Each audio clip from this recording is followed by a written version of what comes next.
Ito ang RBN Integrated News and Current Affairs.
Anak ko po yun.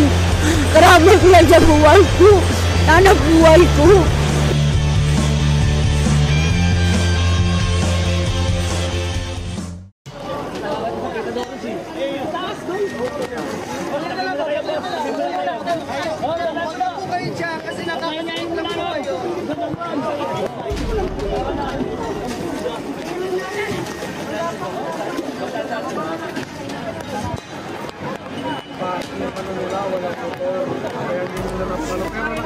Pero nakita na nila kanina kung saan.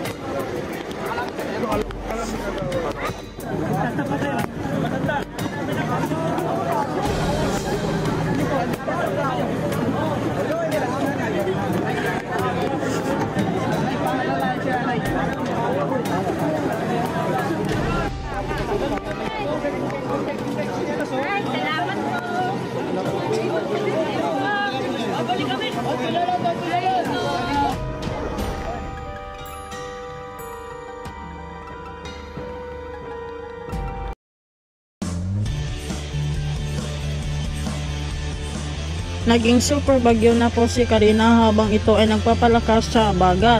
Kaya maging alerto po kayo ha mga kaibigan dahil magpapatuloy pa ang malalakas sa pagulan na mangyayari ngayong gabi o bukas ng umaga. Kaya po nakataas ang signal number 1 sa ilang bahagi ng Batanes at nakataas ang signal number 2 sa ilang pangkarating na lugar gaya po ng Baboyan Islands, northern portion ng Mainland Cagayan at northern portion ng Ilocos Norte.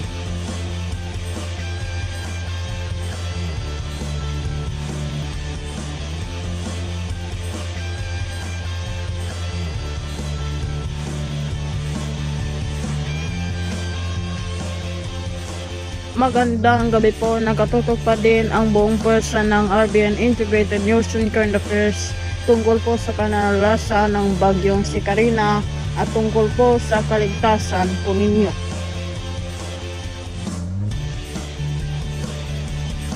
At sa ating po mga balita, nagdeklara na nga po ng state of calamity ang buong lugar ng Metro Manila dahil po sa kanalasan ng bagyong si Karina. At dahil po magpapanayan po natin si Secretary Benhar Abalos. Secretary, kumusta na po ang lugar ninyo at bakit merong state of calamity dyan sa lugar ninyo? Well, number one, halos yung lubog ang Kalakang, Maynila. Lalo na yung area ng Kamanava, Maynila, Quezon City. At kung titila mo, karamihan dito ang lalaki ng mga evacuees.